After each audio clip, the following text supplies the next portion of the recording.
This is Atlas, speaking to you live from Station 3. It's 0200 hours, and here we are again, standing on the razor's edge of what remains of the world. Time's become slippery, hasn't it? Days blend into nights, and the calendar feels like a relic from a forgotten age.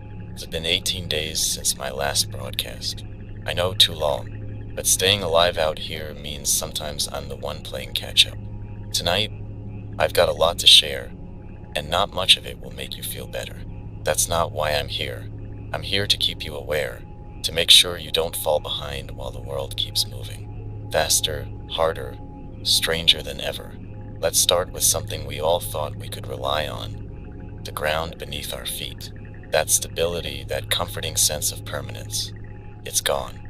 I've seen fissures open up where roads used to be, perfectly straight cracks glowing with an unnatural green light. These aren't the kind of fractures caused by earthquakes or time. They're too precise, too deliberate. Last week, I came across one just outside the remnants of an industrial zone. It stretched for miles, dividing the landscape like a scar. When I got close, the air changed. It wasn't just heavy, it was charged, like the moment before a storm hits. The glow pulsed faintly, almost like it had its own rhythm, and standing there, I could feel it pressing against me, as if the ground itself was warning me to step back. I didn't listen. Curiosity's a dangerous thing, but it's kept me alive so far. I dropped a stone into the fissure, just to test the depth. No sound came back, no echo, no crash, just silence, stretching out longer than it should have. I don't know what's down there, and I didn't stay to find out, but it's not just the fissures. The land is shifting everywhere. Forests appear overnight where there was once open field. Rivers have started flowing backward. Entire towns are vanishing, replaced by expanses of jagged stone and spirals etched into the earth. I know you've seen it too. The world's rewriting itself, survivors, and we're not holding the pen. That's not the only thing I've noticed. Have you looked up lately? The sky's gone wrong too. I caught a glimpse of it a few nights ago while crossing an open plain. The stars were there, sure, but they didn't stay still. They moved in patterns, tracing shapes that didn't belong to any constellation I've ever seen. Then came the light, a faint, rippling glow that stretched across the heavens like a scar, dividing the night in two. It wasn't lightning. It didn't flash or fade. It shimmered, steady and deliberate, casting shadows that didn't match the objects below. I've heard whispers from other survivors about this phenomenon. Some say it's the fallout from weapons we never should have unleashed. Others believe it's something else entirely, something waking up in the ruins we left behind. Whatever it is, the sky isn't ours anymore. Look up if you must, but don't linger.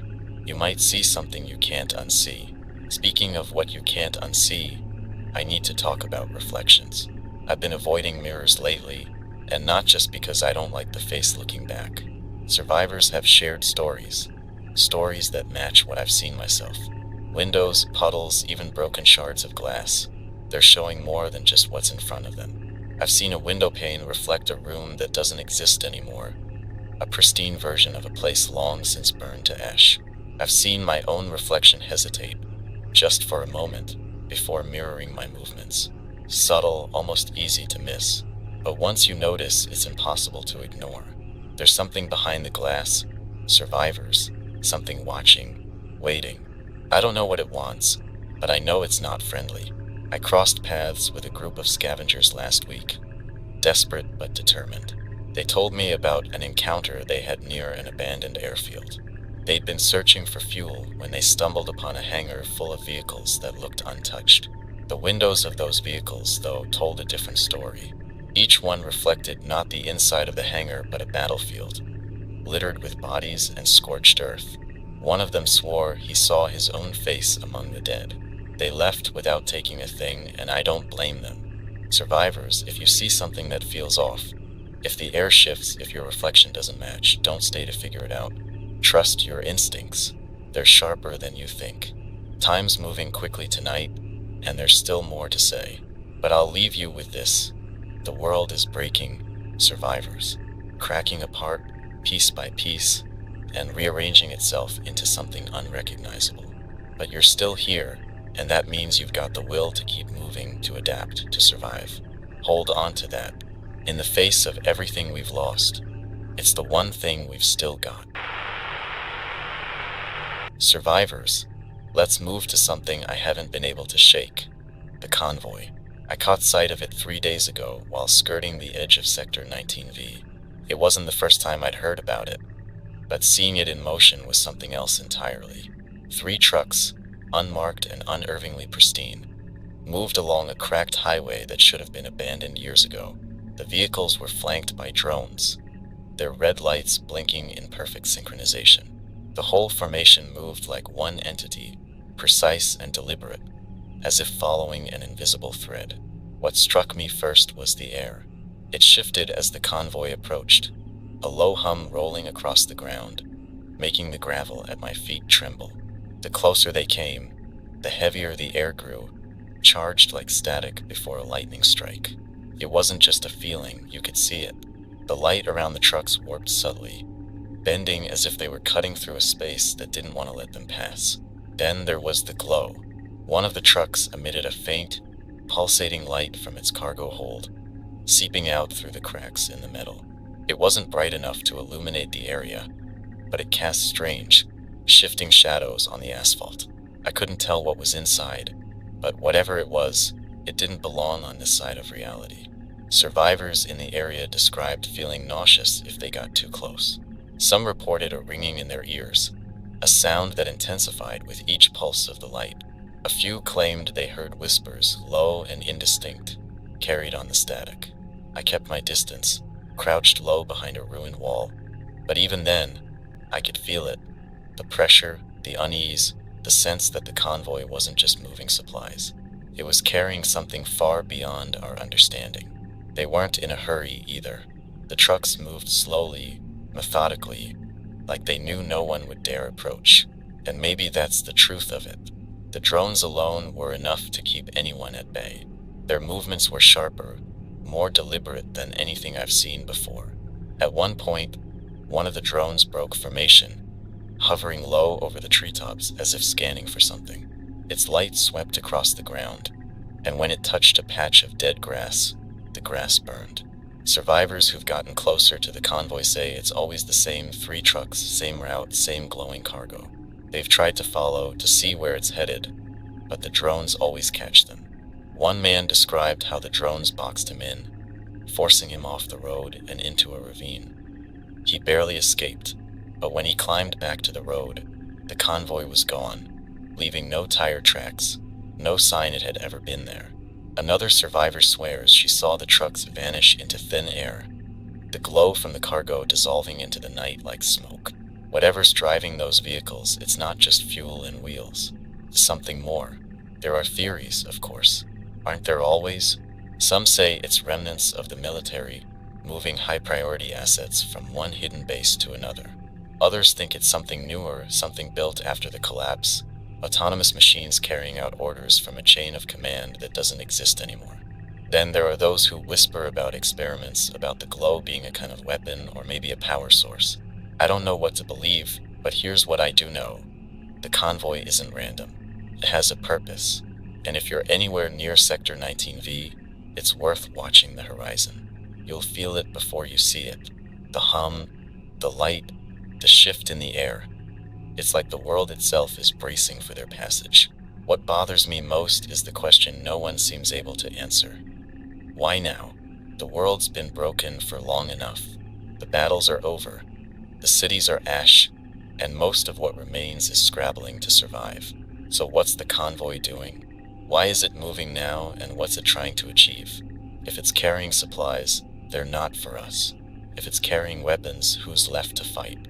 And if it's carrying something else, something we don't even have a name for yet, then what happens when it reaches its destination? The last survivor I spoke to about the convoy told me something that stuck with me. He said he tried to signal it, flashing his flashlight in a desperate attempt to get its attention. The convoy didn't stop, didn't even slow down, but for a moment, just before the last truck disappeared into the distance, he thought he saw a figure in the cab of the lead vehicle. It wasn't a driver, not in the way we'd think of one. He described it as a silhouette, too sharp and angular to be human, sitting motionless behind the wheel. He said its head turned, just slightly, as if acknowledging his presence. Then it was gone. I don't know if I believe him, but I do know this. The convoy isn't just another relic of the war. It's a thread, part of a web stretching across this fractured world, tying together places we can't reach and forces we can't understand. Whatever it's carrying, wherever it's headed, it matters. And until we know more, all we can do is stay out of its way. Keep moving, survivors. The roads are changing, and the convoy is not the only thing out there. Survivors, I've seen destruction before.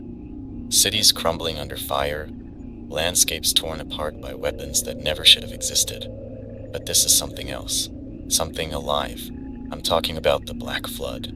I first heard whispers about it weeks ago from survivors passing through Sector 15. They spoke in hushed tones, describing a wave of smoke that swallowed everything in its path. It sounded like just another piece of folklore in a world desperate to explain the inexplicable. But then I saw it for myself. 2 days ago, I was crossing a stretch of open farmland, the kind of place where silence hangs heavy, broken only by the occasional creak of old wind turbines. The horizon was clear, the air still. Then, without warning, the wind shifted, sharp and sudden, carrying with it a smell I couldn't place. It wasn't fire, though it had the acrid bite of ash. It wasn't decay, though there was a sourness to it that made my stomach turn. It was chemical, sharp and stinging, the kind of smell that lingers in the back of your throat long after it's gone. I crested a small hill and froze. Ahead of me, the landscape was moving. Not the way wind moves through grass, not the way water flows. This was something else. A thick, black cloud rolled across the fields, low to the ground, its edges curling and twisting like it had a mind of its own. It wasn't smoke. Smoke rises, disperses. This clung to the earth, heavy and purposeful, consuming everything in its path. At first, I thought it was a fire, an industrial accident maybe, or the remnants of some forgotten battle. But there was no glow, no heat, no source. Just the flood, creeping forward, swallowing fences, trees, everything. What it left behind wasn't ash or ruin. It was absence. The land beneath it didn't just look scorched. It looked erased, wiped clean of everything that had once existed. The grass was gone, the soil pale and lifeless, like it had been bleached of color and substance. I stayed low, watching from the cover of a half-collapsed barn, my breath shallow as the cloud approached. It wasn't just its movement that unnerved me, it was its silence. A force like that should roar, should howl as it tears through the world. But this moved without a sound, as if the very air around it was complicit in its destruction. The closer it came, the heavier the air grew, until it felt like the weight of the flood was pressing down on my chest, squeezing the breath from my lungs. I wasn't alone out there. A lone figure emerged from the opposite side of the field, staggering toward me. His clothes were torn, his face pale and streaked with dirt, his movements slow and erratic, like he was fighting to stay upright. He didn't see the flood, not at first. He was too focused on putting one foot in front of the other, his head low, his eyes fixed on the ground. I tried to call out, to warn him, but the words caught in my throat, swallowed by the weight of the air. When he finally looked up, it was too late. The flood reached him before he could run. He froze, his body going rigid as the cloud wrapped around him, curling up his legs, his torso, his face. He didn't scream. He didn't even move. He just stood there, eyes wide and unblinking, as the flood consumed him. When it passed, he was gone. Not collapsed, not burned, gone, as if he'd never existed. I stayed hidden until the flood moved on, its edges curling and writhing as it crept into the distance. The air lightened, the pressure lifting like a weight off my chest, but the absence it left behind was almost worse. The field was barren, the ground pale and cracked, the barn I'd sheltered and half dissolved along its edges. It wasn't just destruction. It was erasure, the kind of finality that leaves no room for memory or recovery. Since then, I've spoken to survivors who've seen the flood and lived to tell about it. One described a village overtaken in less than an hour, its buildings crumbling into the ground like sandcastles caught in the tide. Another spoke of animals, deer, birds, even insects, turning and running long before the flood arrived, their instincts sharper than ours could ever be. A third survivor, barely coherent, whispered about seeing shapes in the cloud, figures that moved within the blackness, guiding it, shaping it, controlling it. I don't know if I believe that last part, but I've seen enough to know that nothing about this is natural. There are no rules to the flood, no way to predict its path or its purpose. It moves where it wants, when it wants, and nothing can stand in its way. You can't outrun it, survivors. It's too fast, too relentless. The only chance you have is to see it coming and stay far, far away. If the wind shifts suddenly, if the air grows heavy, if the ground ahead of you looks too still, turn back. Whatever you're searching for out there isn't worth it. The flood isn't just another weapon, another consequence of the war. It's something else, something alive, something deliberate. And if it has a purpose, it's not one that includes us. Survivors, keep your eyes on the horizon. If you see the black flood, don't hesitate. Don't stop. Just go. Survivors, let me ask you this. What happens when the world decides it doesn't need its history anymore? What happens when the places that once anchored us to our memories simply disappear? Over the past few days, I've come across more reports of landmarks vanishing. Structures, paths, and even entire stretches of terrain wiped clean, as though they were never there to begin with. It's not decay or collapse. It's erasure, deliberate and unrelenting. 2 days ago, I returned to a tower I'd been using as a navigation point for weeks. It was a radio mast, half collapsed but still standing tall enough to mark the horizon. I'd memorized the way it tilted slightly to the east, the way the sun caught its rusted beams in the afternoon light. But when I reached the ridge where it used to stand, it was gone. Not toppled, not reduced to rubble, gone, like the earth had swallowed it whole. In its place was a jagged outcrop of stone, unnaturally smooth and warm to the touch. The ground around it was barren, stripped of grass and debris, as though the land itself had reset. I spent hours searching the area, hoping I'd simply lost my bearings, but the more I walked, the clearer it became. The tower hadn't fallen. It had been removed, wiped clean from the map along with every trace of its existence. I've seen war take its toll on the landscape before, but this wasn't destruction. It was precision, a surgical rewriting of reality. This isn't just happening to isolated structures. Survivors have shared stories of entire neighborhoods disappearing overnight, replaced by empty fields or stretches of forest that don't belong. One man told me about his childhood home, a place he'd returned to for supplies after the collapse. He swore it was there one day, and the next it was a void, an open patch of land with no foundation, no debris, no sign it had ever existed. He stood there for hours, searching for anything familiar, but the land offered him nothing. It was as if the house, and everything it represented, had been erased from memory. The changes aren't random, either. They follow patterns, though no one can quite figure out what those patterns mean. Survivors who've tracked these vanishing landmarks describe spirals and grids forming in the earth, burned into the soil or etched into stone. These patterns aren't human.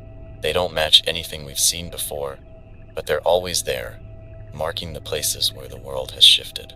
And it's not just the land. Roads are changing too.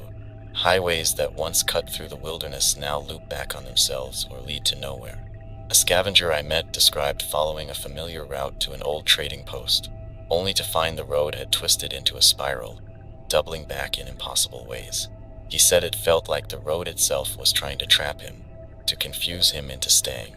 By the time he made it back to his camp, he was miles from where he thought he'd be, and the road behind him had vanished entirely. There's something else, something I can't explain. Survivors have reported hearing sounds in these altered places. Faint echoes, distant hums, and whispers carried on the wind. One woman described standing on a bridge that shouldn't have been there, its edges crumbling into a river that no longer flowed. She swore she heard voices beneath the water, calling her name, urging her to step closer. She left before the bridge could vanish beneath her feet, but the sound followed her for hours after she escaped. I don't think these changes are accidents. They're too precise, too coordinated. It's as if the world is choosing what to keep and what to erase, stripping itself down to something simpler, something it can control. But why? Why now, after everything we've already lost? Is this the final stage of collapse? Or is it the beginning of something new, something we're not meant to survive? The unsettling part is how quickly it happens. One moment, you're walking a path you've traveled a dozen times before. The next, it's gone, replaced by terrain you've never seen, terrain that doesn't belong. I've spoken to survivors who say it's like the world is testing us, forcing us to adapt to its shifting rules. Others think it's something else entirely, an intelligence, a force, reshaping the land for its own purposes. Whatever it is, it's moving faster now. These changes used to be isolated, rare enough to dismiss as tricks of the mind. But now, they're happening everywhere, in every sector, to anyone who dares to trust the ground beneath their feet. I don't know if it's a warning or a weapon, but I do know this. The world isn't static anymore. It's alive, and it's making choices we can't predict. If you're out there, navigating these shifting landscapes, take nothing for granted. Landmarks, roads, even the very ground you stand on, it can all change in an instant. Keep moving, keep observing, and trust your instincts. The rules are gone, survivors, and the world is writing new ones faster than we can keep up. Survivors, the airwaves have been restless. Over the past few days, I've intercepted strange signals, fragments of broadcasts that shouldn't exist, whispers buried in static, and coordinates repeated in an unrelenting monotone. These signals aren't random, they're deliberate and they're growing stronger. The first signal came 3 nights ago, cutting through the usual background noise of empty frequencies. It started as a low hum, almost soothing if you didn't listen too closely. But then the tone shifted, becoming sharper, more precise, like a blade carving through silence. Beneath it, I could hear faint words, disjointed, fragmented, but unmistakably human. Phrases like, "It's not safe," and "They're watching," repeated over and over, distorted as if they were coming from the edge of the world. I tracked the signal to its source, a bunker on the outskirts of a city long since abandoned. The coordinates had been broadcasted alongside the words. "The key lies below." Couldn't ignore it. When I arrived, the bunker was sealed tight, its steel doors rusted but unyielding. The ground around it was littered with debris, broken equipment, shattered glass, and scorched earth. The air carried a faint metallic tang, the kind that makes your teeth ache and your skin crawl. I stayed long enough to feel the vibrations beneath my feet, a rhythmic pulse that matched the frequency of the signal. Whatever was inside, it wanted to stay hidden. Since then, the signals have only intensified. Survivors have reported hearing them across multiple regions, always on frequencies that were thought to be empty. One man described picking up a broadcast on an old military radio, a series of numbers read in a cold, mechanical voice. He said the voice was too precise, too devoid of emotion, like it was never meant to be heard by human ears. He followed the numbers to a collapsed overpass, where he found a single drone lying dormant in the rubble. It activated the moment he approached, its spotlight sweeping the area before it vanished into the sky. Another survivor told me about a signal they picked up while hiding in an abandoned hospital. This one wasn't words or numbers. It was a melody, haunting and dissonant, looping endlessly. They said it felt like the music was pulling them deeper into the building, leading them to a room where the walls were covered in scrawled symbols and phrases. "The sky listens," and "Don't go north," were among them. The signal cut off the moment they entered, leaving only the oppressive silence of the hospital's decaying halls. What's most unnerving is how these signals seem to interact with their surroundings. In some cases, the air itself seems to respond, growing heavier, colder, as if the signal is bending the environment to its will. Survivors have described lights flickering, shadows stretching unnaturally, and electronics behaving erratically whenever these broadcasts are nearby. One group reported their radios overheating, their dials spinning wildly even after they had removed the batteries. Then there are the whispers, soft, almost imperceptible, but unmistakably there. Survivors who've tuned into these frequencies say they hear voices beneath the static, voices that speak in tones too faint to understand but too deliberate to dismiss. A woman I spoke to claimed she heard her own name whispered back to her, over and over, growing louder with each repetition. She smashed the radio in panic, but the whispering didn't stop until she left the area entirely. What do these signals mean? Are they warnings, remnants of the old world trying to reach out to us? Or are they something else, lures, traps, designed to draw us into places we're not meant to go? The phrase, "the key lies below," keeps circling in my mind. Below what? The earth? The surface of reality itself? And if it's a key, what does it unlock? I've been trying to map these signals to find a pattern, but the frequencies are elusive. They jump, skip, and disappear, never staying in one place long enough to pin down. The only consistency is their intensity, which grows stronger near places where the world feels wrong. Near fissures that glow, forests that shift, and roads that loop endlessly, the signals are almost deafening.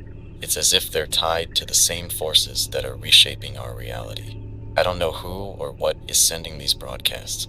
Maybe it's remnants of the military, systems left running long after their creators are gone. Maybe it's survivors, desperate to be heard, but unable to communicate clearly through failing equipment.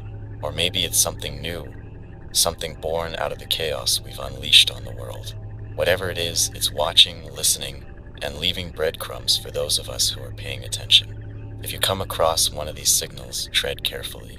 They may lead you to answers, or they may lead you to something far worse. Keep your wits about you, survivors. The airwaves aren't empty anymore, and the messages we're receiving are more than just noise. They're pieces of a puzzle we don't yet understand, and they're waiting for someone to put them together. Survivors, I've been wrestling with something lately. Something I've been hesitant to bring up because it feels like stepping too far into the unknown. But the truth is, the unknown is where we live now. So here it is. I've seen them, the Watchers. Not once, but twice now, and I'm certain I'm not imagining it. I know some of you have mentioned them before. Figures just at the edge of vision, always still, always silent. I'm starting to believe they're not just stories. The first time I saw one was 5 days ago. I'd been moving through the outskirts of a city that's barely more than rubble now. The streets were empty, the kind of empty that makes you doubt you're even supposed to be there. No wind, no movement, just that heavy, suffocating silence that's becoming all too familiar. I was walking past the remains of an old office building, its windows blown out, its walls scorched black, and that's when I saw it. At first, I thought it was just a shadow. It was standing in the middle of the street, perfectly still, a dark silhouette against the hazy gray of the ruined skyline. But shadows don't have weight. They don't make you feel like you're being measured, like your every breath is being recorded. This thing was watching me. I could feel it even though it didn't move. It didn't have a face. Not that I could see, but there was a presence to it, something that pressed against me like a tide. I didn't approach.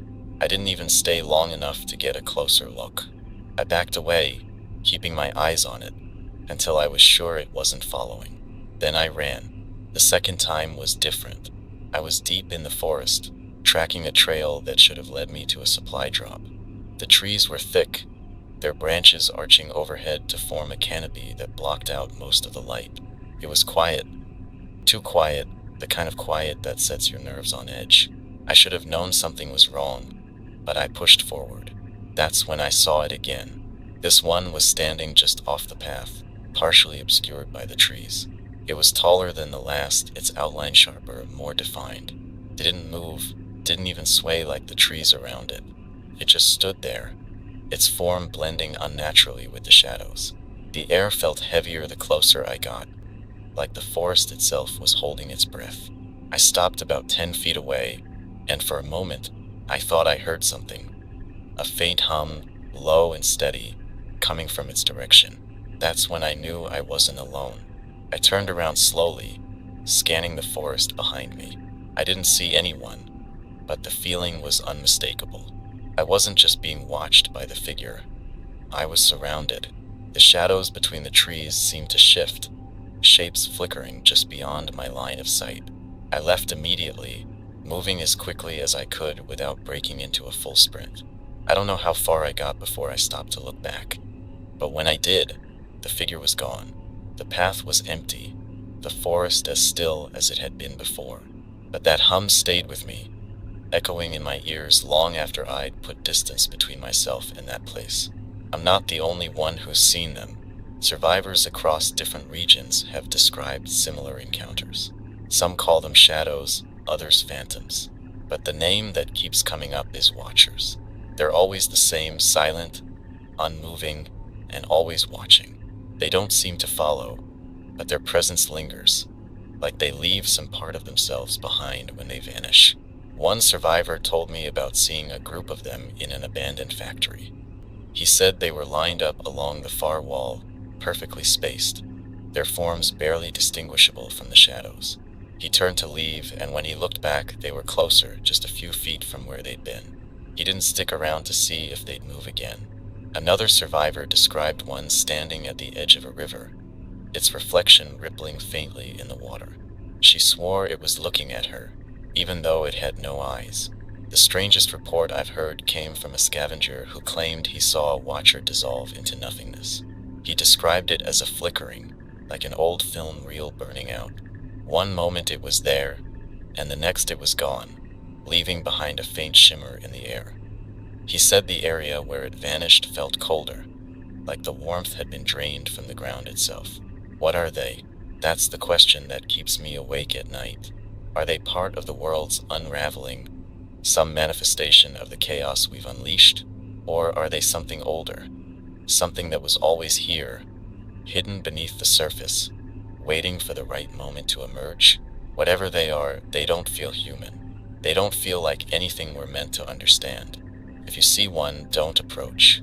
Don't try to make sense of it. Just leave. They haven't shown any signs of hostility, but their presence alone is enough to unsettle even the most hardened survivor. And if you feel like you're being watched but can't see anything, trust your instincts. The Watchers aren't bound by the same rules we are, and whatever they're here for, it's not us. Survivors. I don't know how else to describe what I walked into yesterday except to call it a scorch zone. It wasn't fire, not in the way you'd imagine, but the aftermath looked like flames had torn through the area and left nothing but emptiness behind. If it was fire, it didn't burn the way it should have. It erased. I was making my way through a stretch of low hills, a place I'd been through a dozen times before. It was always overgrown, the kind of place where nature felt like it was winning its war against humanity. The trees were dense, the grass high, and the air heavy with the smell of earth and decay. But yesterday it was different. The first sign was the smell, or rather, the lack of it. The air was sterile, sharp, almost metallic, and my boots didn't sink into the ground the way they should have. It felt hard, unnaturally smooth underfoot. When I reached the crest of one of the hills, I saw it. Below me, the entire valley was stripped bare. Trees, grass, even the rocks, they were gone. In their place was a flat, blackened expanse, the ground shimmering faintly like the surface of cooled glass. The hillsides surrounding it were untouched, their greenery vibrant and alive, but the valley itself was a void, as though it had been excised from the world. I descended cautiously, every step crunching unnervingly loud on the brittle edges of the zone. As I got closer, the air changed again. It felt heavy, pressing down on my shoulders, making it harder to breathe. The silence was absolute. Not even the distant hum of insects or the rustle of leaves disturbed it. It was like the world was holding its breath, waiting to see what I would do. The closer I got, the more wrong it felt. The ground wasn't just scorched. It was smooth, seamless, with no signs of cracks or imperfections. It reflected faintly, like a mirror that had lost its clarity. And in that reflection, I saw things that weren't there. Shadows moved across the surface, shapes that shifted and flickered just at the edge of perception. They weren't mine, and they weren't random. They moved with intent, circling, watching, disappearing the moment I tried to focus on them. At the center of the zone, I found something I can't explain. A circular depression, perfectly symmetrical, about 20 feet across. The edges glowed faintly, a pale blue that pulsed in slow, steady waves. I knelt to get a closer look and felt a vibration under my hand. A low hum that traveled up my arm and settled in my chest. It wasn't unpleasant, but it was unsettling, like the ground itself was alive and aware of my presence. As I stood there, the pulse quickened, the glow brightened, and for a moment, I thought I heard something. A faint, rhythmic clicking, like the ticking of a clock or the tapping of fingers on glass. It grew louder, more insistent, until it felt like it was coming from inside my head. I backed away, the sound receding with each step, but the feeling didn't leave me. Even now, as I speak, I can still feel it, a faint echo at the base of my skull. I'm not the only one who's seen these zones. Survivors have described similar places, always sudden, always complete. One man told me about a field he used to hunt in, now a barren expanse of smooth, black glass. He swore he saw his own reflection moving independently, its eyes locked on his as he backed away. Another survivor described a town that vanished overnight, replaced by a shimmering crater that emitted a faint hum. He didn't stay long enough to investigate, but he said the air around it felt charged, alive. Theories abound. Some say it's the result of weapons, experimental devices unleashed during the war, their effects rippling far beyond what anyone intended. Others believe it's something else entirely, something natural yet incomprehensible, the Earth responding to the chaos we've brought upon it. And then there are those who think it's deliberate, that these zones are messages, warnings from forces we can't see or understand. What worries me most is the speed at which they're appearing. These aren't isolated incidents anymore. Reports are coming in from every region, each one eerily similar. The zones are spreading, erasing the land and leaving nothing but questions in their wake. And they're not just appearing in remote areas. Survivors have described them forming in cities, consuming blocks at a time, leaving behind nothing but smooth, reflective voids. If you come across a scorch zone, don't enter it. The ground may seem stable, but it's not meant for us. The air itself feels like it's trying to push you out, like you're trespassing in a place that doesn't belong to the living. And if you see the glow, if you hear the clicking, leave immediately. Whatever's happening in these places, it's not something we're meant to witness. The land is changing, survivors, and it's taking the rules we've lived by with it. Stay sharp, keep moving, and remember, not everything that shines is a light meant to guide you. Survivors, the nights are different now. They used to offer some comfort, a veil to hide under, a chance to regroup while the world slept. But not anymore. The darkness is restless, alive with something that doesn't belong to us. Over the past week, I've seen lights, unfamiliar, impossible lights that flicker in the distance and move without reason. They don't follow patterns, and they don't follow the rules of anything I've ever known. The first time I saw them was 3 nights ago, while sheltering on a ridge overlooking an abandoned industrial site. The sky was clear, the kind of night that would have once been perfect for stargazing. But the stars weren't the only things shining. Far below, in the ruins of the site, faint glimmers began to appear. At first, I thought they were reflections, moonlight bouncing off broken glass or pools of water. But they were too deliberate. They pulsed in soft, rhythmic bursts, almost like a heartbeat, spreading across the ground in intricate, shifting patterns. I watched for what felt like hours, trying to make sense of it. The lights weren't static. They moved, weaving through the wreckage in ways that seemed deliberate. At one point, they formed a perfect spiral, radiating outward before collapsing into a single point. Then, just as suddenly as they'd appeared, they were gone, leaving nothing but the cold emptiness of the night. Since then, I've heard similar reports from survivors across the region. They've seen these lights in forests, on empty highways, even in the middle of dried-up lakes. One man described watching a cluster of them float above a field, their movements almost playful, like fireflies caught in a dance. But when he approached, they stopped, hanging motionless in the air before vanishing without a trace. He said the silence they left behind was worse than the lights themselves, a vacuum that pressed against his chest and made it hard to breathe. Another group told me about a stretch of road where the lights formed a path, guiding them through the night. At first, they thought it was a blessing, a sign that someone or something was trying to help. But the farther they followed, the stranger the road became. The lights led them to a dead end, a wall of trees that hadn't been there before. When they turned back, the lights were gone, and so was the road. They spent the rest of the night finding their way out of the forest, their footsteps echoing in ways that made them feel like they weren't alone. There's something about these lights that feels wrong. They're not like the glow of a campfire or the beam of a flashlight. They're cold, almost clinical, casting no warmth and leaving no shadows. Survivors who've gotten too close describe a faint buzzing sensation, like static electricity crawling over their skin. One woman said she reached out to touch one, and for a brief moment, she felt weightless, as if the ground had disappeared beneath her feet. When she pulled back, her hand tingled for hours, and she swore she could still see faint trails of light whenever she closed her eyes. And then there are the lights in the sky. Survivors near coastal areas have reported seeing them above the water. Bright, piercing beams that descend from the clouds and linger for minutes before fading. A fisherman described one of these beams hitting the surface of the sea, creating ripples that moved outward in perfect circles. He said the water beneath the light glowed faintly, revealing shapes that shouldn't have been there. Long, slender shadows moved beneath the waves, too large and too deliberate to be fish. He left before he could see more. The most unsettling thing about these lights is how they seem to interact with the environment.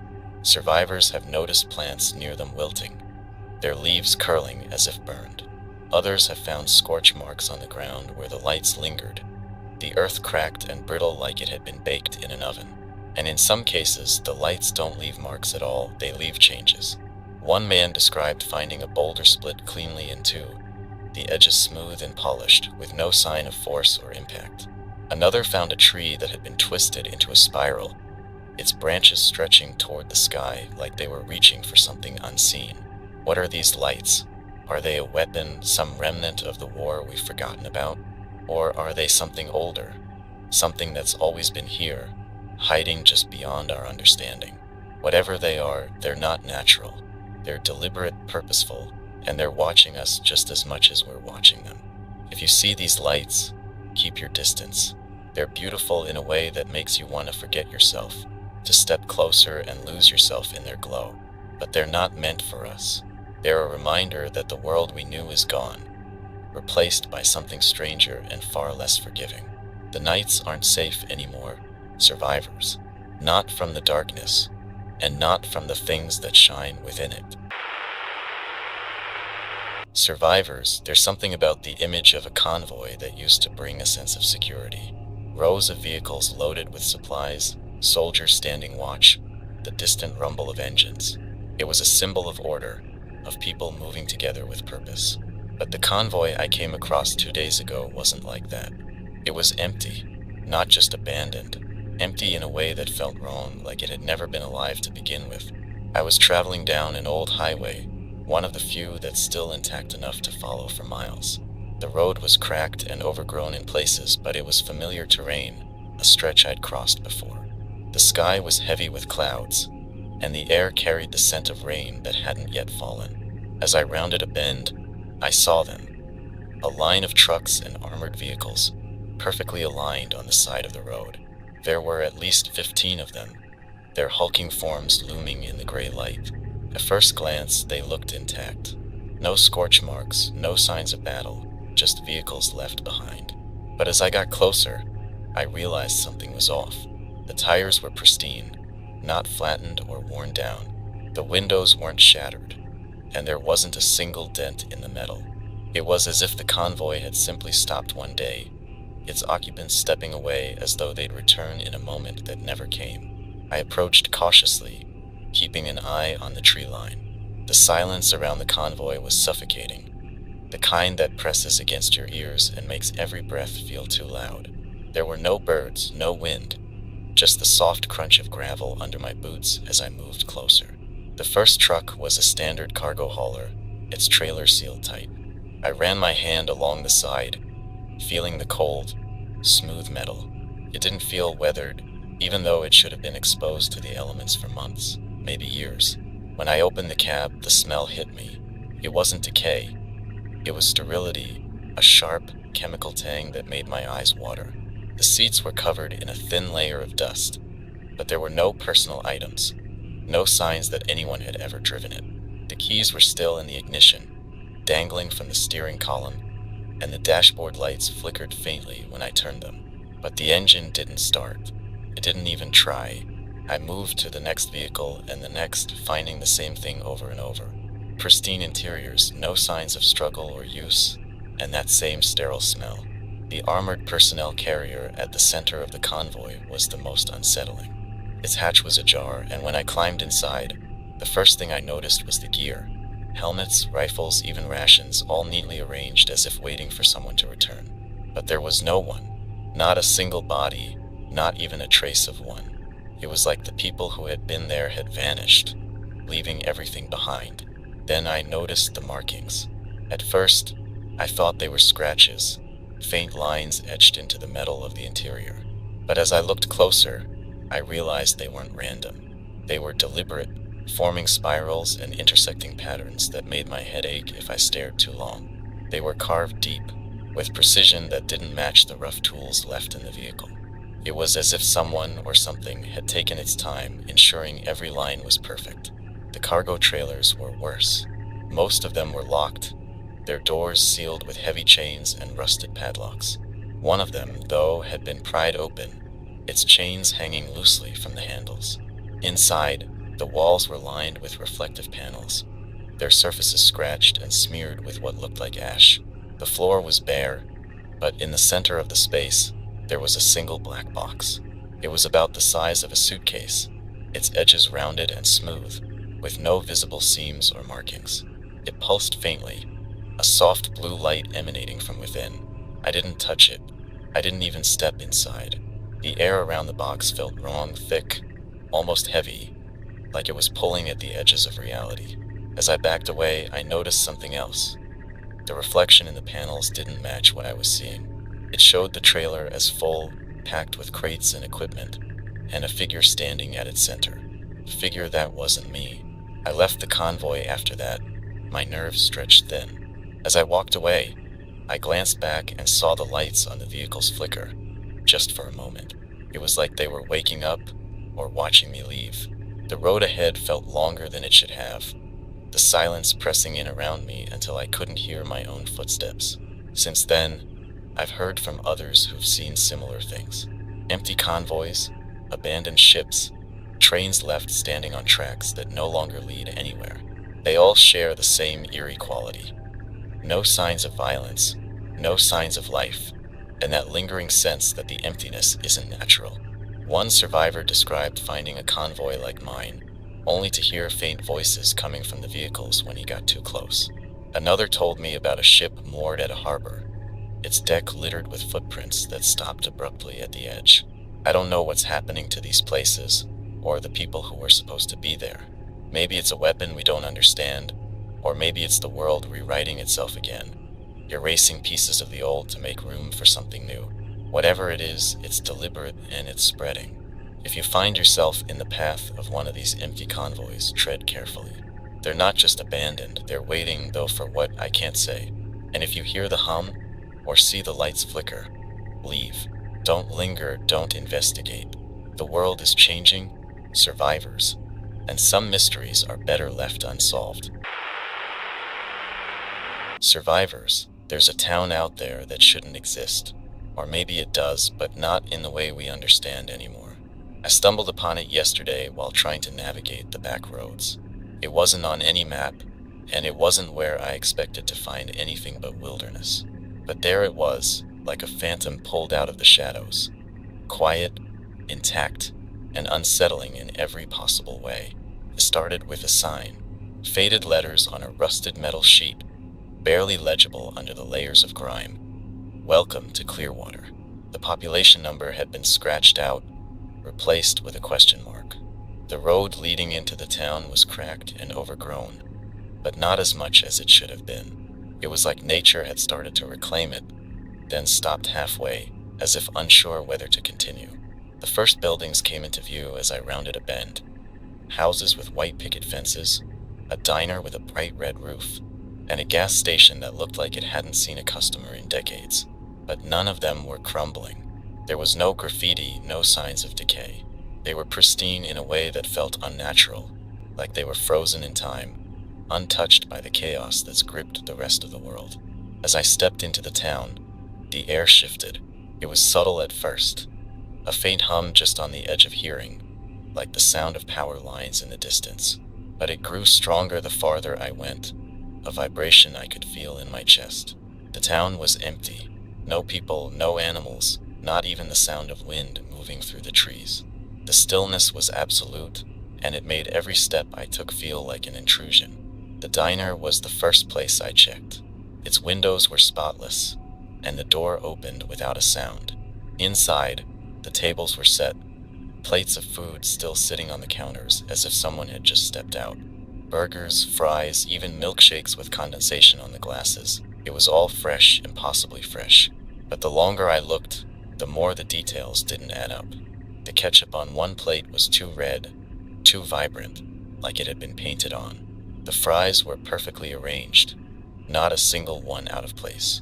It wasn't real, not in the way food should be. It was staged. I left the diner and walked further into the town. The houses were the same, immaculate, frozen in an eerie perfection. The lawns were green and neatly trimmed, even though there was no sign of anyone maintaining them. One house had a swing set in the yard, its seat swaying gently even though there was no breeze. Another had a car parked in the driveway, its paint gleaming like it had just been washed.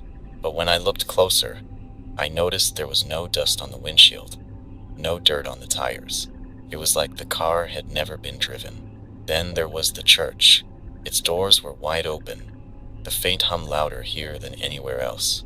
I stepped inside, expecting to find the same unsettling stillness as the rest of the town. Instead, I found rows of pews filled with mannequins, dozens of them, sitting upright, their featureless faces all turned toward the altar. They were dressed in Sunday best, suits, dresses, even hats, but their clothes were mismatched, ill-fitting, like they'd been borrowed from a dozen different closets. At the front of the room, behind the pulpit, stood a single figure. It wasn't a mannequin. It was something else, something taller and thinner, its body wrapped in what looked like strips of fabric that shifted as I moved closer. It didn't react to me, didn't move or make a sound, but the hum was deafening now, filling every corner of the space. I didn't stay long. I backed out of the church and into the street, the hum fading with each step. That's when I noticed the flickering. It started at the edge of my vision, brief, stuttering flashes, like the town was struggling to hold itself together. The buildings seemed to shift, their edges blurring and distorting as if they were caught between two versions of themselves. 1 second, the gas station was intact. The next, it was a ruin. Its roof caved in and its windows shattered. The diner flickered too, its neon signs sputtering before disappearing entirely. I left Clearwater as quickly as I could, but even as I walked away, I could still hear the hum, faint but insistent, following me like a distant echo. When I looked back, the town was gone. The road behind me stretched into the wilderness. No sign of the buildings I just walked through, but the sign remained, leaning crookedly against the side of the road. Welcome to Clearwater. I don't know what that town is, or why it exists. Maybe it's a memory, a fragment of a world that's slipping away. Or maybe it's something new, something trying to take shape in the cracks left behind by everything we've lost. Survivors have shared similar stories. Phantom towns, empty cities, places that seem to appear and disappear at will. They're all the same, quiet, unsettling, and wrong in ways that defy explanation. If you find yourself in a place like Clearwater, don't linger. These places aren't just empty. They're unstable, caught between worlds we're not meant to understand. The hum, the flickering, the impossible perfection. It's not for us. It's a reminder that the world is changing faster than we can keep up, and not all of it is meant to be seen. Survivors. There are places in this world that seem determined to make you question your own mind. Yesterday, I found one of those places. I don't know if it was a mistake, a trap, or something else entirely, but it wasn't natural. It's been haunting me since I left, and if you ever come across anything like it, I hope you'll know enough to walk away. I was following an old railway line, the kind that hasn't seen a train in decades. The tracks were warped, twisted in places where the ground had shifted, but they were easy enough to follow. The air was heavy, the kind of stillness that comes before a storm, but there was no wind, no movement, just the weight of silence pressing down. Then I heard it, a faint noise, just on the edge of hearing, coming from somewhere ahead. It wasn't loud, but it was persistent, a low, rhythmic hum that seemed to match the beat of my steps. As I moved closer, the sound grew louder, though it never became clear. It wasn't music or machinery.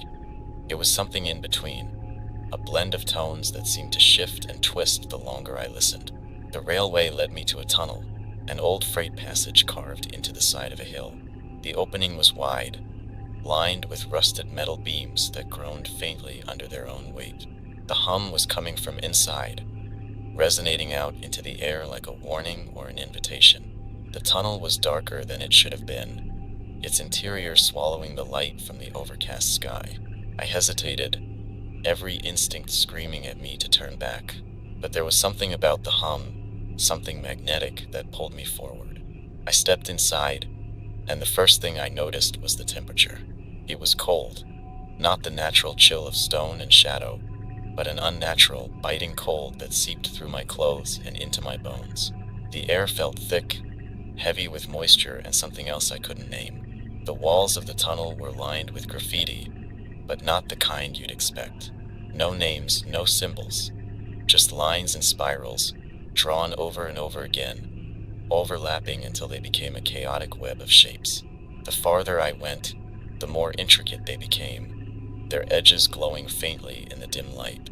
The hum grew louder, and with it came something else. Whispers. At first, I thought it was my imagination, the echo of my own footsteps blending with the sound. But the whispers didn't match my steps. They were fragmented, scattered voices that spoke in a language I didn't understand. I kept moving, the glow from the walls growing brighter as the hum deepened into a low vibration that I could feel in my chest. The whispers became more distinct, their tones rising and falling like a conversation I wasn't part of. I couldn't make out the words, but the cadence was familiar, human, but not quite. It was as if the tunnel itself was alive, its walls holding on to echoes of things that had never been spoken. Then I saw it, a figure standing in the distance, barely visible in the faint glow. It wasn't moving, just standing there, its silhouette sharp against the chaos of the tunnel. I froze, my breath catching in my throat. The whispers stopped, the hum cutting out in an instant, leaving only the sound of my heartbeat pounding in my ears. The figure didn't move, didn't react. It was like it was waiting, its presence filling the tunnel with a weight that was almost unbearable. I don't know how long I stood there, staring at it, trying to decide what to do. Then, slowly, the figure turned. It didn't walk toward me. It simply shifted, its shape blurring and stretching as if it was being pulled apart by the air itself. In its place, the glow from the walls intensified, filling the tunnel with a blinding light. The hum returned, louder than before, shaking the ground beneath my feet. I stumbled backward, my mind racing as the light began to pulse, each flash accompanied by a burst of sound that felt like it was tearing through my skull. The whispers came back, louder, overlapping in a chaotic cacophony that drowned out everything else. I turned and ran, my footsteps echoing back at me in ways that didn't make sense.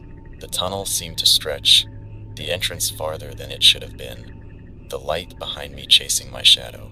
When I finally broke free, the hum cut off abruptly, the air outside rushing to fill the void it left behind. I collapsed on the ground, gasping for breath, the world around me spinning as I tried to process what had just happened. When I looked back, the tunnel was silent, its dark mouth yawning open as if nothing had changed. Since then, I've heard from others who've encountered similar places, tunnels, caves, buildings where the air feels alive, where sounds don't behave the way they should. Some say these places are remnants of old experiments, zones where reality has been warped by forces we can't understand. Others believe they're gateways, thresholds to something beyond our comprehension. Whatever the truth is, one thing is certain: they're not safe. If you find yourself near a place like this, don't go inside. The echoes, the whispers, the light, they're not meant for us. They're pieces of a world that doesn't belong to us, fragments of something that's bleeding through into our reality. And whatever's on the other side, it's not something we're ready to face. Survivors, as I sit here tonight, staring at the faint glow of this console, I find myself thinking about the word hope. It's one of those words we used to toss around so easily, almost thoughtlessly, back when it felt like the future was a certainty, when we had the luxury of assuming that tomorrow would come without question. Now it feels heavier, like every ounce of it has to be earned, fought for, clawed out of the grip of a world that seems intent on snuffing it out. I don't know where you are right now, or what's keeping you moving. Maybe it's a face you remember, a voice that's been etched into your memory. Maybe it's the simple fact that you've made it this far, and the thought of giving up feels like betraying all the effort it took to get here. Whatever it is, hold on to it. Even when the air feels thick with despair, when the world seems to shrink around you, when the night feels endless, hold on to it. A few hours ago, I found something unexpected. It wasn't a cache of supplies or a map leading to safety.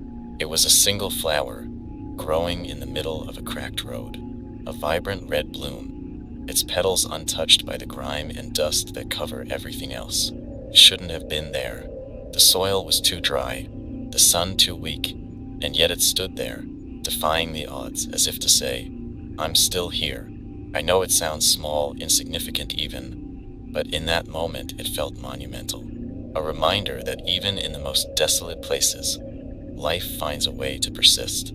As I stood there, staring at that flower, I started to think about all the little things that keep us going. The rituals we hold on to, the small victories we celebrate, the moments of connection that remind us we're not alone. I thought about the survivor who told me about the shelter they built, a place where others could find rest and safety, even if only for a night.